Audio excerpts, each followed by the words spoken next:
Bueno, pues bienvenidos y bienvenidas a todo el mundo al tercer día de las jornadas profesionales de Monkey Week Pro, antes conocidas como Monkey Game. Vamos a empezar el día con una charla con Andy Cooper de Yamaha, que nos va a explicar cómo hacer un live streaming desde casa. Esta charla forma parte de las charlas dentro del proyecto IINES, así que va a ser en inglés. So we will switch to English right away, and I will say hello to Andy. Hello, thanks for joining us. I was saying initially that you're gonna explain the best practice and how to do a live stream from home. So I will hand it to you so you can do your presentation, and I will come back in maybe 50 minutes, 45 minutes, if there are any questions from the public who's watching on YouTube. You can post your questions on the YouTube chat, and we will then transmit to Andy. Andy, all yours. Thank you very much. Good morning, everybody. Buenos dias. Thank you for joining me. Yes, my name is Andy. I've been working at Yamaha for 20 years. I've had a great time with Yamaha so far. I spend most of my time training people how to use giant mixing desks like this one behind me. But as a hobby, I make a lot of music at home. I play concerts at weekends, and recently I've been doing some live streaming. So I want to give you some tips as a musician and as a sound engineer. So what are we trying to do today? Let me show you the presentation I have. So I am going to share my screen. Then hopefully you'll still see me in the little corner of the stream there. So what are we trying to do? We're trying to let the audience experience your sound.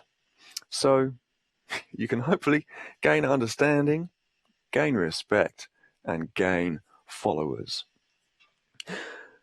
And how can I help you today with achieving this? Well, I will talk about what equipment do you need. How can you prepare your room? And what is the best practice to get a good sound to your listeners? I'll give you some tips, some examples, and there should be time for Q&A at the end. So yeah, please type your questions into the comments as we go. How do we start? Let's start with an equipment list. First, of course, we need a device with an internet connection. Maybe a computer, an iPad or iPhone. And then you need the internet connection. And really, it should be over 5 megabits per second for your uplink to the outside world. That would be okay for standard definition video, like 720. If you want to go up 720 or 1080p, then you're going to need over 7 megabits per second. If you want to stream 4K, then you're going to need at least 25 megabits per second. So that is a lot more demanding. Probably many of us can't manage streaming 4K from our homes. Next, of course, you're going to need a webcam or some camera equipment. You're going to need microphones, which should be external from the device. I'll explain why in a minute. Then you need some earphones or headphones or powered speakers, something to hear yourself, hear the audience.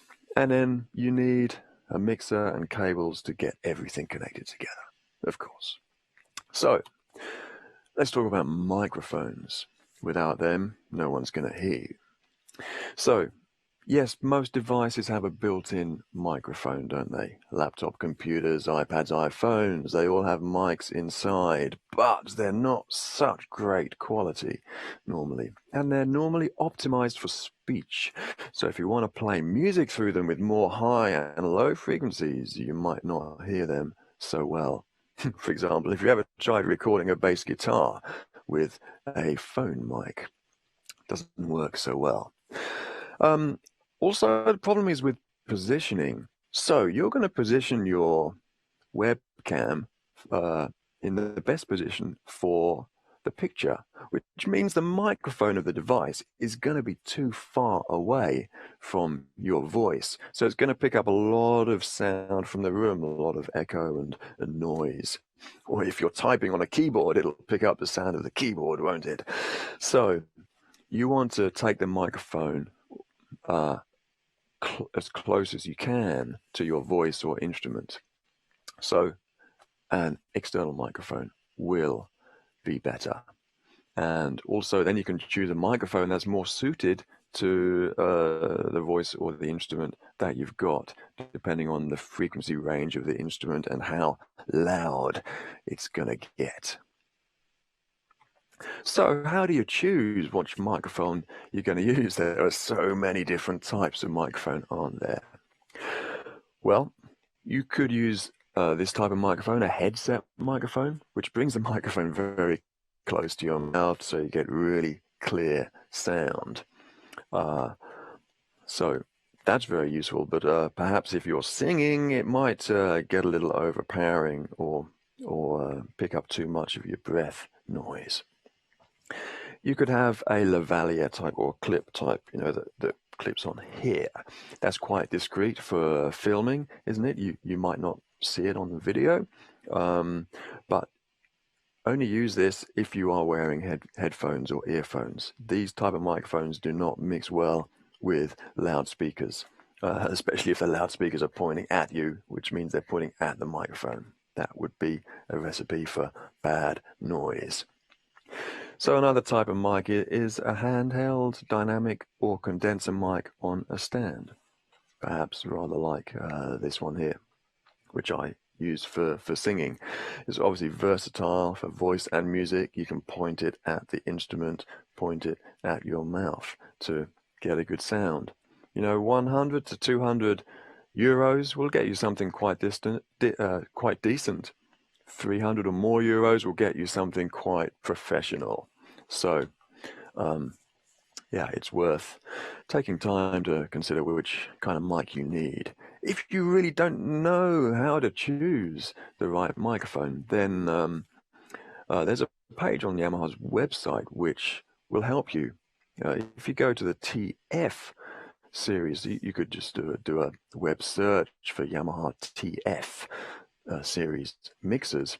They have a lot of presets inside them where the channel settings are made to match certain microphone types. So there's a good list of different microphones for different purposes that you can look at to help you choose microphone for voice or for drums or for acoustic guitars, saxophones, trumpets, violins, and so on. That's quite a good list to help you choose, and that helped me to choose what I use. So yes, I have the Shure Beta 87A for singing, and when I'm playing a saxophone, I use a Pro 35 mic which clips on to the bell.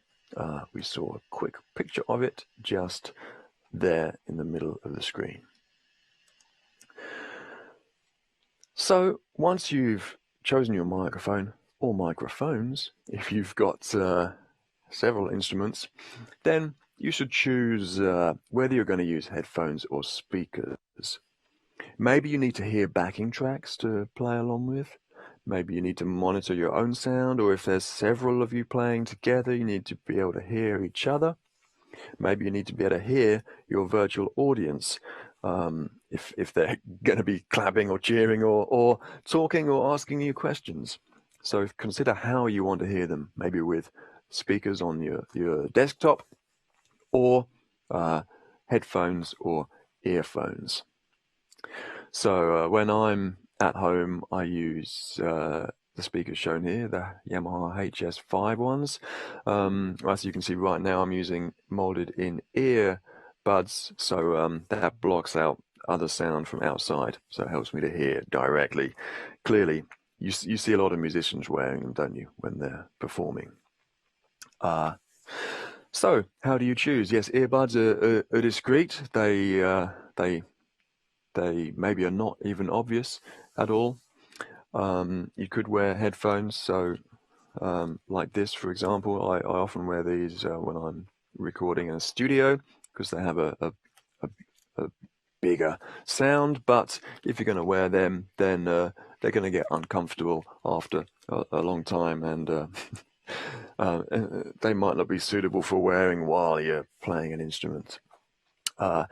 Then if you're going to use a speaker, then you've got to be aware that you could get audio feedback. If the microphone picks up the sound of the speaker, it's going to howl and squeal and cause uncomfortable noise.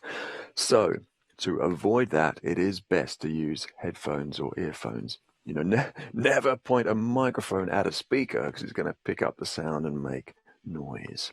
So that's why it's good to use what we call a directional microphone or cardioid. You know, they pick up more sound at the front, less sound at the back.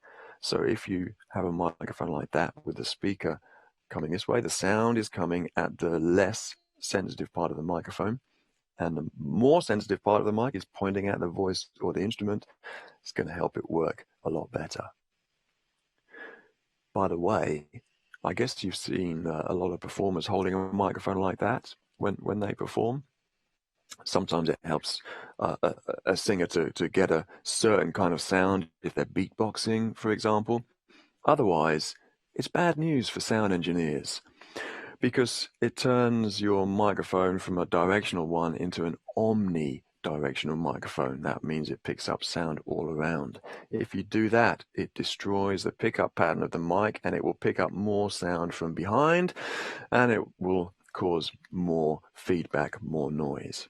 So if you want to get good sound, never do that. It will make the sound worse. Though, unless you specifically want to beatbox, for example. So, next, we've got microphones, we've got headphones. Now, perhaps we need a mixer, perhaps not. It depends.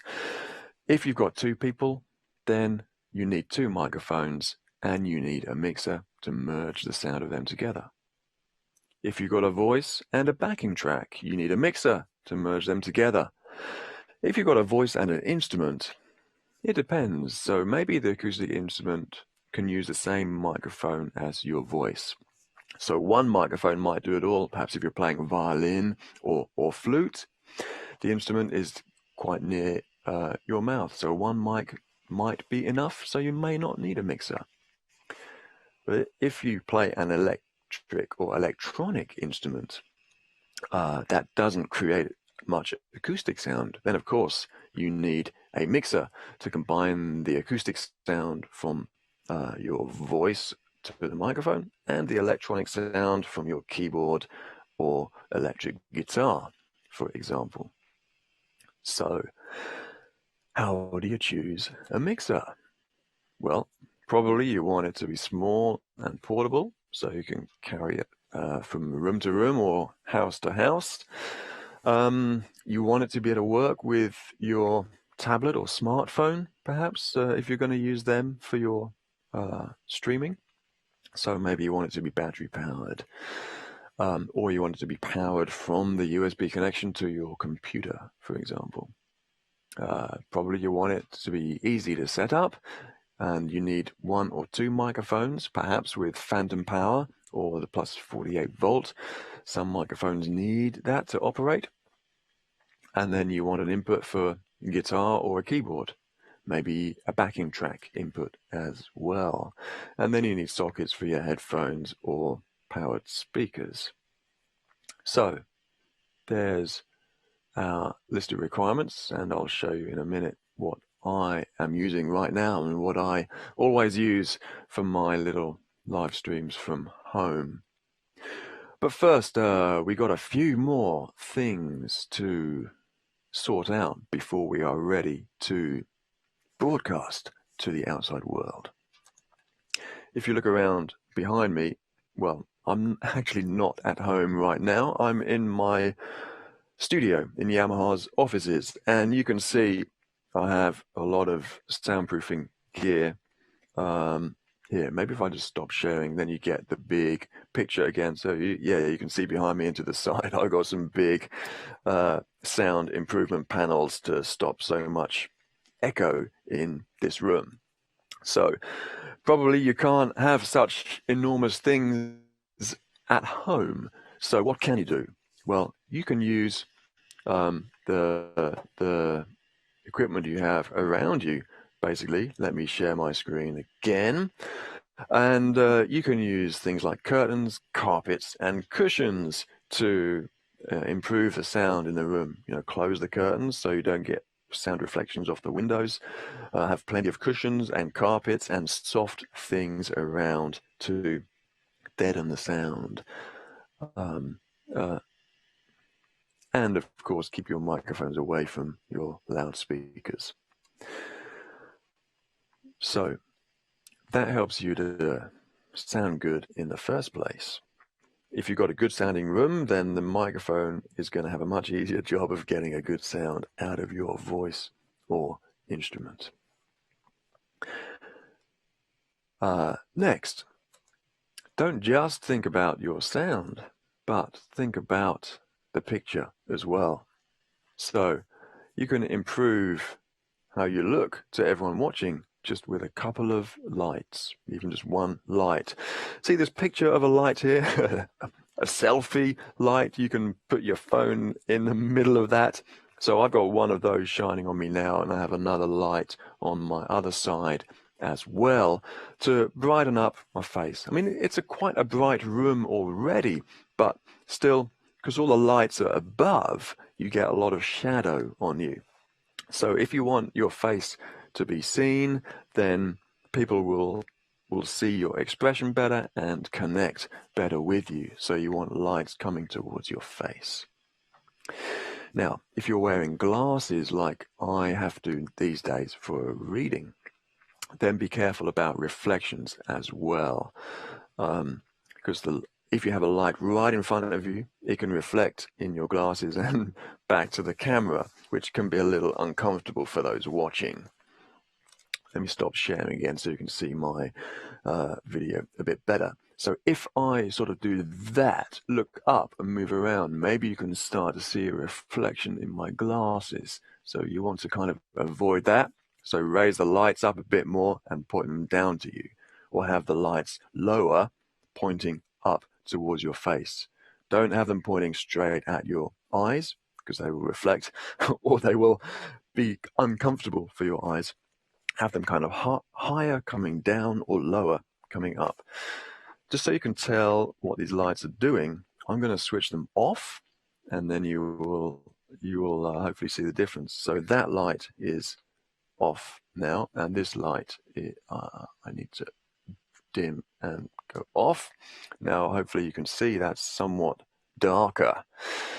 That one is on again and off and on, and now this one I'm going to switch on again. It has a dimmer control, so we can make it a bit brighter like that. Hopefully now you can see a little bit clearer my face without reflections in my glasses. So a nice little tip, not quite audio related, but hopefully very useful. Right, let's go back to sharing my screen. There we are. And so here's the equipment I use. I have a Yamaha AG06 mixer, this little white one here, various microphones, earphones, and then I can use this mixer with my iPhone, an iPad, or right now with my MacBook Pro. So why do I use this mixer? Well, it's perfect for the amount of equipment I want to connect. So it has two microphone inputs. So this mic I'm speaking through now is in input 1. Then it's got instrument inputs. I have a guitar plugged into input 2. Input 2 could take a microphone or a guitar. Then I've got stereo inputs, and I have my keyboard connected to that. Then I have additional inputs for music player, for example. And then I have an aux input for playing something, with a headphone cable going in, and I have small and large headphone connections. I have connections for speakers as well, and I can connect it to a PA system if I want to do a small performance in a public venue with this mixer as well. And it's powered by USB cable from the back to the computer. So it's small, but it's powerful, and I'll show you more a bit later. It's got some very nice hidden features. But for now, this is how I connect. So microphone into number 1, instrument into number 2, backing track into those phono connectors, and then headphone connector there as well. So let me practice what I preach, and let me show you what is going on. So if I pick up my mixer, drag the cables, then you can see that's where it is. That's how I've got everything connected there. And let me demonstrate a little, and now you will see why I am not a professional musician. I am a sound engineer. Music is just my hobby, but I want to show you how good this is working. So here is a piano sound.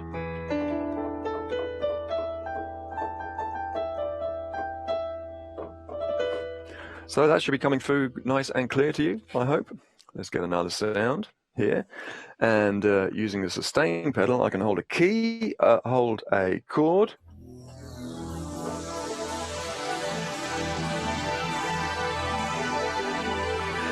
And I'm going to pick up my guitar. So it's a Yamaha Revstar, and here we go.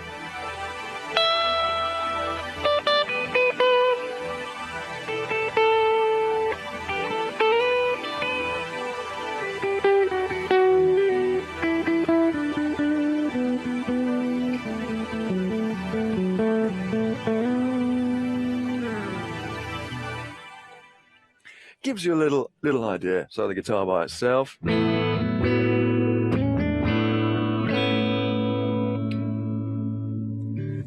There we are.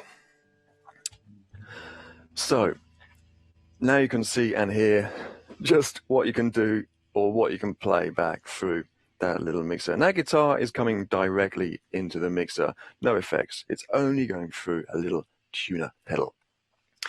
Right, let me show you some more features of the mixer. I shall share the screen again. Here we are. And if we zoom in on it, it's got a clever little switch in the middle, which is the 2PC mode, so input mix mode. And that determines what signal travels through the USB cable to the computer. So you can choose dry 1 to 2, and then you will use that for recording 2 channels at a time. So I can record voice and guitar at the same time onto separate tracks of computer audio software. Right now, though, I'm using input mix mode, and that mixes all the inputs together. So it mixes the microphone, the guitar, the keyboard, and the backing track inputs, mix them together with volume levels and send them out. So that's what I'm using now to get all my music. We'll get all my music over to you. There's another mode called loopback as well, which I'll come to in a second. But one other good thing about this mode now, input mix mode, is I can play sounds on my computer which will come through the mixer, and I will be able to hear them, but you won't. So that could be useful if I want to play to a click track, or if I want to have some kind of backing to help me play, but I don't want you to hear it, then I can do that in the input mix mode. So that can be very handy.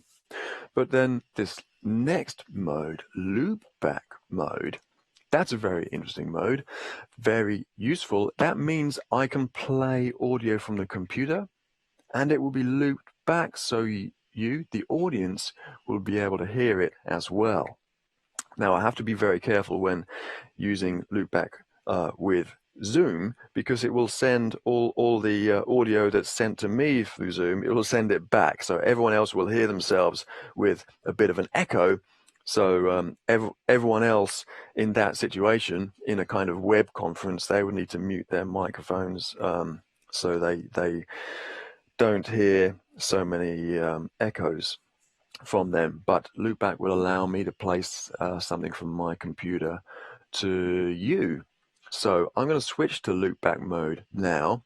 You might just hear a little click when I do that, and then I am going to show you my Nuendo project here, so I can share that, and then I can play you a little bit of this, which is something I was working on a few weeks ago at home. So there.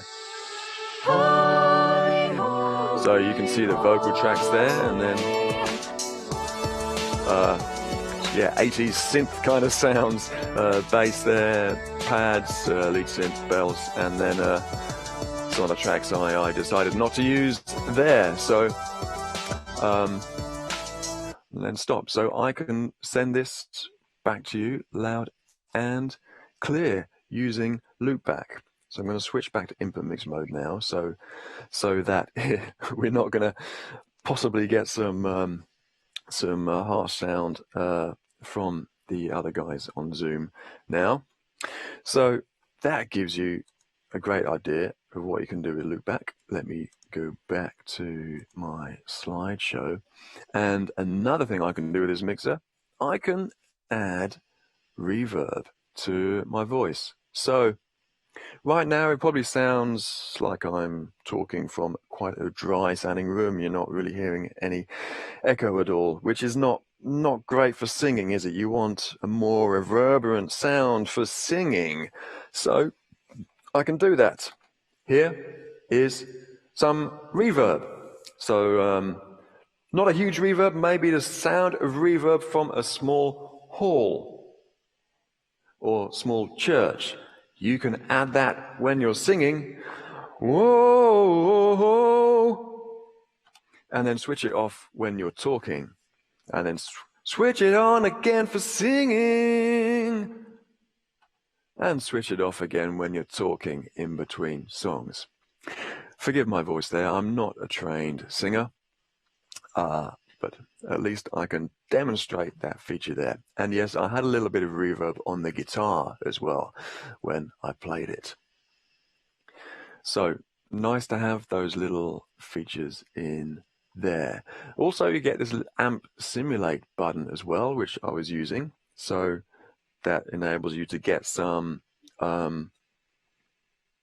distorted or overdriven sound for your guitar without needing any effects pedals or anything at all before. So I was just having some gentle overdrive when I played the guitar earlier, but a little bit later, if there's time, I can demonstrate more heavier sounds to you if there's a chance. So let me talk through some more settings to be aware of. Back to plus 48 volt or phantom power. Some microphones need them. This microphone needs it. It's a condenser microphone. This microphone needs it. It's a condenser microphone. Dynamic mics, like your traditional Shure SM58, for example, doesn't need it. But some do. So how to adjust your levels? Well, turn up the gain while you're speaking. The gain is the top left knob there. Turn it up while you're speaking, but avoid the peak light lighting up continuously. If it lights rarely, only when you're speaking loudly, that's okay. Or if it doesn't light up at all, then that's also fine. And then turn up the volume level so that everything can be heard. You have red peak lights near the on-off button on the middle on the right as well. So you want to avoid those going red. Though if they do slightly flash red during the loudest parts of your performance, that's okay. They are an early warning rather than a severe rather than saying you're absolutely too loud. It's just warning you, saying you're approaching the maximum level. So you also have pad switches for your inputs if you need to reduce the level. So for the guitar inputs, you have a pad, and then for the line inputs from keyboard or backing track player, you have gain buttons for high or low gain. So it will suit pretty much any kind of input. So you adjust your volumes along the bottom is all your volume controls, and your listening level is in that dark box on the right.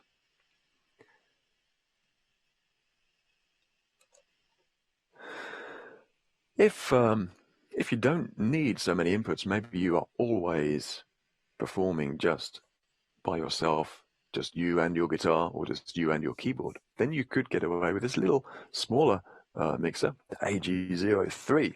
And this has the added advantage of a fader control for your microphone level too. So you could use this as a slightly lower cost alternative. You can still connect a backing track, you can still connect a guitar or a keyboard, but not both guitar and keyboard at the same time. It's one or the other. And it takes just one microphone input as well. So that's its limitation. If you want more channels, then this mixer will give you more channels and still give you the same functionality with the USB connection to computer or iPad or iPhone, and it has reverb built in as well. This gives you a bit more control of your inputs. You can see the green knobs there give you EQ control, and you also have a couple of compressors on the first two inputs. So this will give you up to 4 microphones plus 3 more instruments. So this will handle pretty much a full band. Maybe you've got a digital drum kit you could connect, keyboards you can connect, a couple of guitars, maybe a saxophone and a singer, for example, or a few backing vocalists.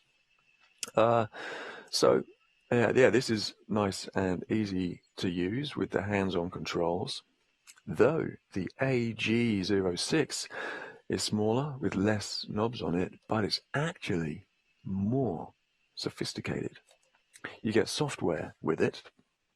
Here is a picture of it, AG-DSP controller. This gives you advanced control of the features that you don't get on the front panel of the mixer. So this is controlled from a computer with the USB connection, and you get a compressor and a EQ on input 1 and 2. And then you get your guitar amp simulator down the bottom, and on the right side you get your effect presets as well. So you can choose different types of reverb or delay, and you can tweak the sound to suit your requirements. The great thing about this is you can get someone who knows what they're doing to set it up for you and then save it. And so if you're confident at performing but not confident with the sound engineer facilities, then get a sound engineer to set it up for you and then save it. And all you need to do is use the buttons on the mixer to switch it on or off when you want it or not.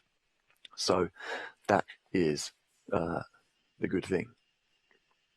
And the little AG03, by the way, this little one, this has the amp simulator on it as well. It just doesn't have the button on the surface. So if you want to overdrive your guitar, then you need to have the software running at that time to switch that on or off. Okay, good stuff. Right, let's move on. Once you're connected to your computer and you want to prepare for audio in and out for streaming, then it's very simple with this range of mixers. It will be discovered automatically by Apple computers, and you select the AG06 or AG03 for input and output. On a Windows computer, many computers will detect it automatically. Otherwise, you can download the driver for it from Yamaha's website. Easy to find with a web search. And if you want to use it with an iPad or even with an iPhone, and it It doesn't work with other types of phone. It only works with Apple right now, but you can use the camera connection kit. So in this case, I've got the Lightning to USB connector there, and then a USB cable, and then it needs a power supply as well to keep power for that connection cable. And the power, well, let me show you in the next slide. You can power the mixer from a battery, exactly the kind of battery you charge your phone with when you're walking around. You can use to power the mixer, and that will power the camera connection kit as well. So that there on the screen is all you need to get a good sound when you're using your iPhone or iPad as your streaming device. So if you want to record a little video of you making music, then this is a great tool to use. I've done that quite a lot. You can easily put that in a shoulder bag, carry it around from place to place as you go.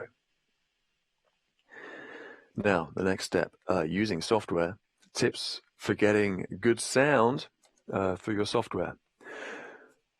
By the way, quick reminder, feel free to type questions into the YouTube chat. I can't see it right now, but I believe the questions will be read out to me in a little while, and I'll be able to answer as many as we have time for. So feel free to ask anything about this topic we're talking about. So, if you're using Zoom, like I am now, to reach the Monkey Week team in Spain, because I am in the UK, in a town called Milton Keynes, then if you're using Zoom, Zoom has great audio features, and it's being updated every few months. So, since the beginning of this year, there's been quite a few good updates enabling you to get better and better sound. So they are really doing a good job for keeping us all communicating. So here are some of the features you can have. So you can see you can suppress the background noise. You can choose like low, medium, or high. Best to choose low if you want music. Otherwise, Zoom might think that the music you're making is noise and will try to silence it.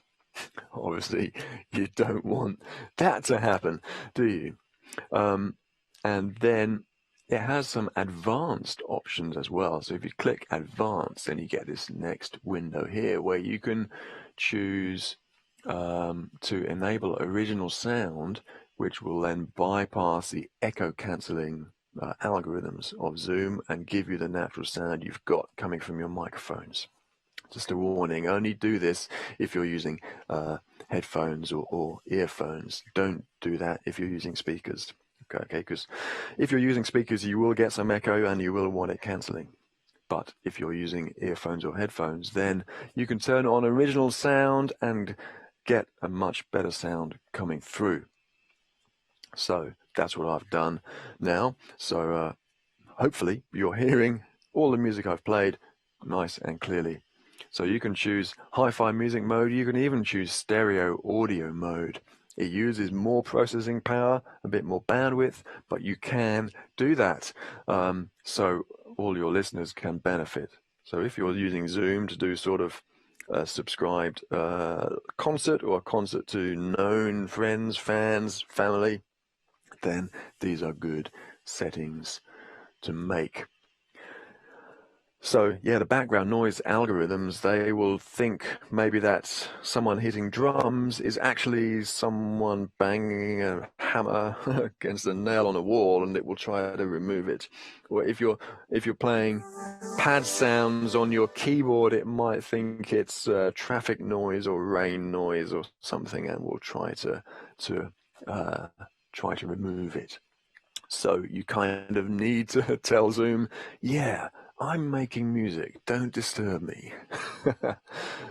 Okay, but probably you're going to be streaming on other platforms. If you just want to reach the wide world, you may want to stream on Facebook, which you can, though you need to choose your browser carefully because The Safari browser on my computer at least won't let me use my built-in webcam, so you have to use Google Chrome or some other browser to use your built-in webcam, just so you know. So one question I'm often asked is, how do you know your audio is at a good level and is not overloading? Well, the problem is the algorithms for the audio in things like Facebook and YouTube are invisible, they're hidden, they are unknown. So you you don't know if your levels are great or not until you give it a try. So thankfully you can stream to Facebook and make it private so only you can see it. So I recommend you do that a couple of times and experiment with the volume levels to get a good sound. So experiment a few times, try it out, see what sounds best. Because always there's going to be some compression, some reduction in dynamic range. So give it a try before you go more widely public. And the same for YouTube as well. You can live stream privately. So you can lock it so only you or only a few people can see it. So you can run a test, listen back, watch back to it. Is it too loud? Is it distorted? Is it too quiet? You can check these things and then you can delete it, try again before you go public. So that is really the best way. There's no sort of clear do it like this or do it like that way.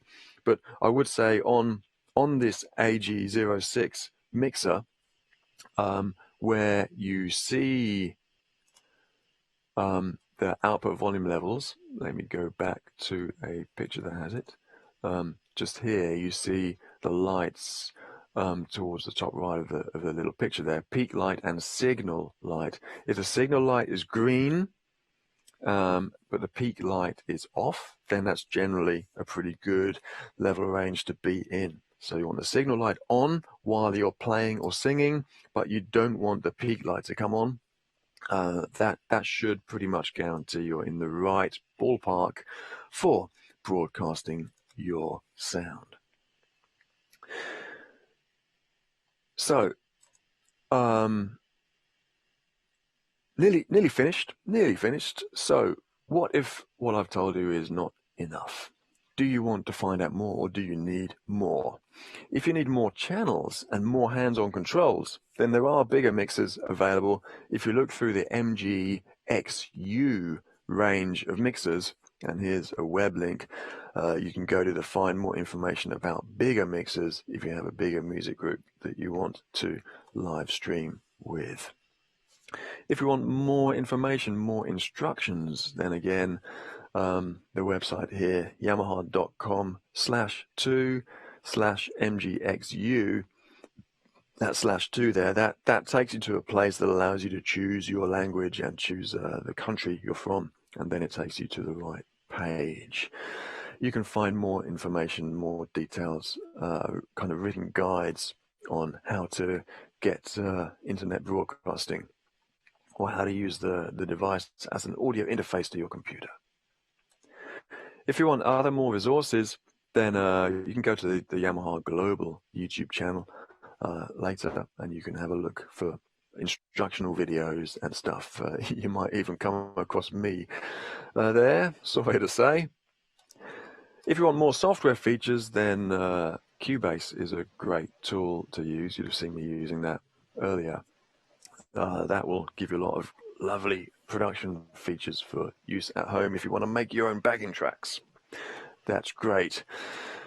And if you want to connect for remote recording, then Steinberg has this VST Connect and Transit thing that will allow you to record someone who's far away, record them, so you can do a collaborative production even though people are in different homes in different towns far away.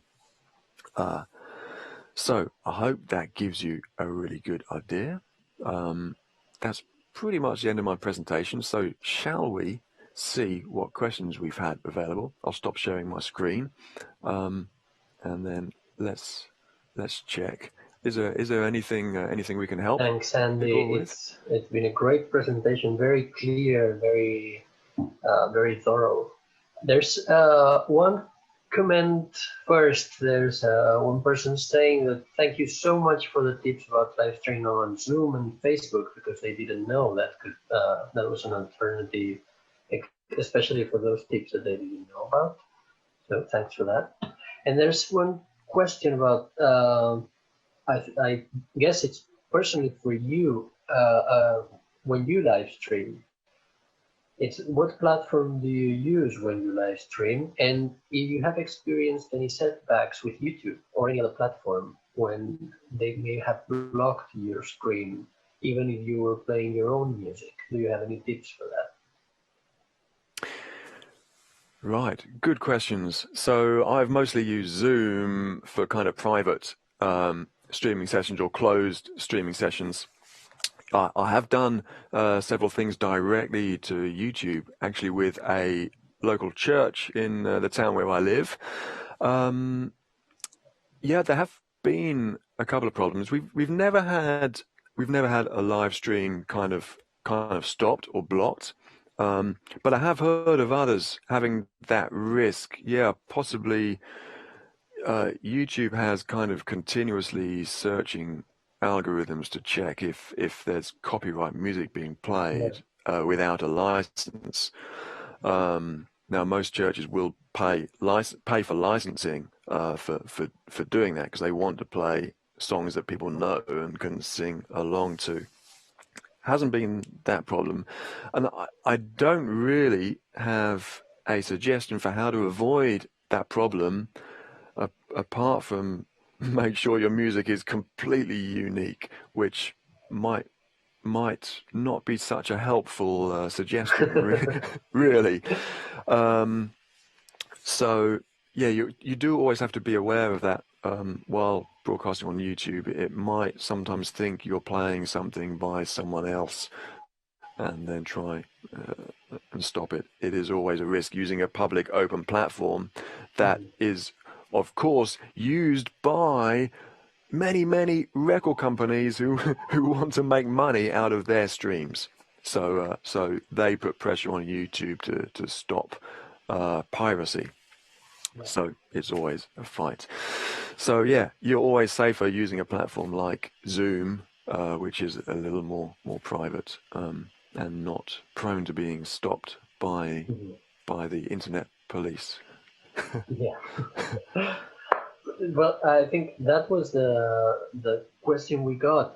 We got a lot of props and thank yous, but not any other questions. I guess your presentation was so thorough that it responds itself somehow, and it gave a lot of resources to check as well. Great. So I guess this is the end of our presentation in this panel with Yamaha, with Andy Cooper. Thank you so much for being here and starting our third day at Monkey Week.